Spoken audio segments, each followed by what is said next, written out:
أخي زوجك واقف ساكت وجت توب ولا عباية ولا اسكرت بلوزة طوالب عين، يعني حيكون فيل ما مره اللي بيخليك تعين شنو؟ مش عرفتوا توب؟ مش لقيتوا توب ما تعين. ماذا يريدون من المرأة؟ إبليس دائما من المرأة شو؟ دائما ينشر الفساد. الرسول قال شنو في حديث الترمذي؟ المرأة عورة. يا اخواننا انا باكد على مفهوم، نحن لما نقول الرسول قال الكلام ده ملزم لي وليك، لما نقول شيخ الهدية قال الكلام ده ملزم لي انا انصى سنه، انت ما انصى سنه مثلا ما معنا في التنظيم ما ملزم لك، انا بالنسبه لي قد يكون ملزم، لكن لما نقول الرسول قال ده ملزم لنا كلنا. الرسول قال المرأة عورة. الحديث ده جاي مع حقوق الإنسان، نغلط الرسول ويصحح حقوق الإنسان. الرسول قال المرأة عورة. أهراي شنو؟ الناس دي بيمشوا وين؟ وبعد الرسول ربنا قال خاتم النبيين. كلامه قالوا زمان لحد حسا بينفع، مش لحد حسا. نحن عقيدتنا بعد 1,000,000 سنة كلام الرسول بيمشي. ليه؟ لأنه خاتم. لو كان قالوا للناس في الزمن ده معناها رسالته ما بتمشي الآن، بيبقى ما خاتم ده. لكن نحن عندنا الرسول عليه الصلاة والسلام خاتم النبيين، كلامه ماشي. المرأة عورة. قال إذا خرجت استشرفها الشيطان. استشرفها الشيطان يا أخوانا، ده ما كلام علماء، ده كلام من لا ينطق عن الهوى. الرسول قال صلى الله عليه وسلم الصادق المصدوق المعصوم قال المرأة عورة إذا خرجت استشرفها الشيطان. كيف استشرفها الشيطان؟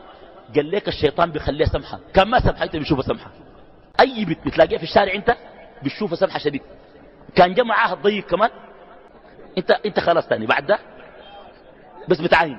وكان قلت له وقل للمؤمنين يغضوا من أبصارهم.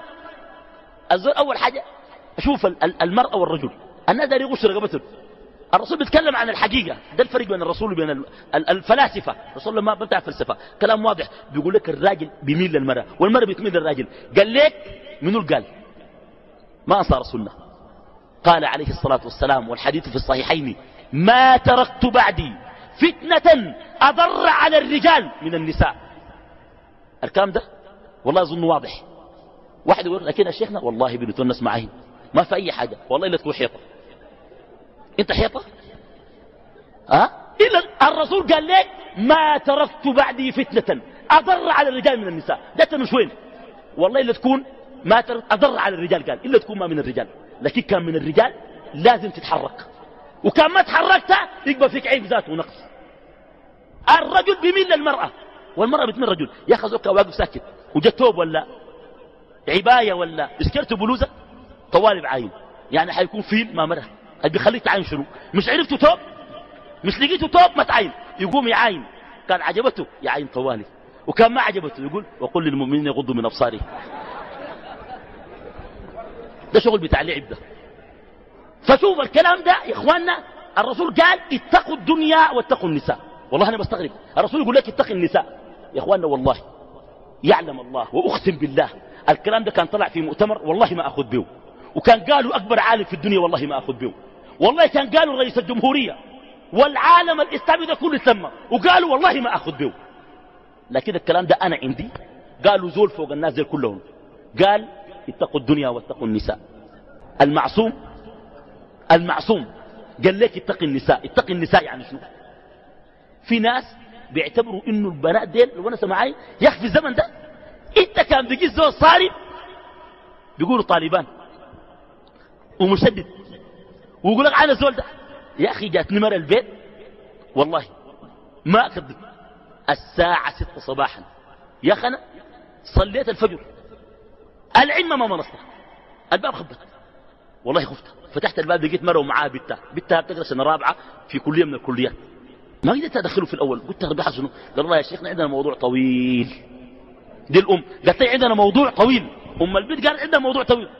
طيب انا ذات شتت قلت والله نزل صلوا الصبح في الدرب، صلوا الصبح جنب الباب بتاع موضوع كبير جدا هاجس. شوف الموضوع ده، قعدت الام والبيت قالت لي يا اخي البيت دي بتقتنع بكلامك، قالت دايره فتوى منك، انا والبيت دي مختلفين. طيب خير البيت مالها؟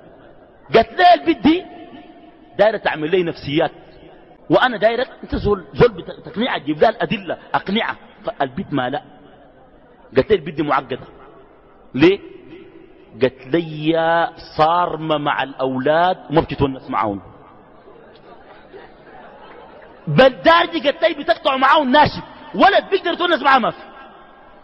بعدين البت دي ما بتمشي الحفلات نهائيا، نهائي ما بتمشي الحفلات. والله انا خايف البت دي تجن. قلت لها والله انا خايفك انت تجني، انت تجني. البت دي عقل وحده. بعد ذاك قلت لها اقنعها، اغوص رب العالمين، اقول لها تونسي مع الاولاد، وفي النهايه ما معروف حيتزوجها منو فوقه، تتزوج مع 10 ويتزوجها واحد ويتونس معاها واحتمال ما يتزوجها. انت يا مرة عاقل. قلت لها تمشي الحفلات عشان تعمل شنو؟ قلت لها كان ماشيت لك في حفله حسن خاتمه ولا سوء خاتمه؟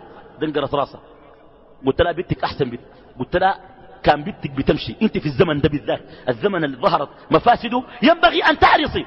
شوفوا هذا العصر عصر المتاجره بجسد المراه، خلاصه العصر ده الحضاره الغربيه تتاجر بجسد المراه.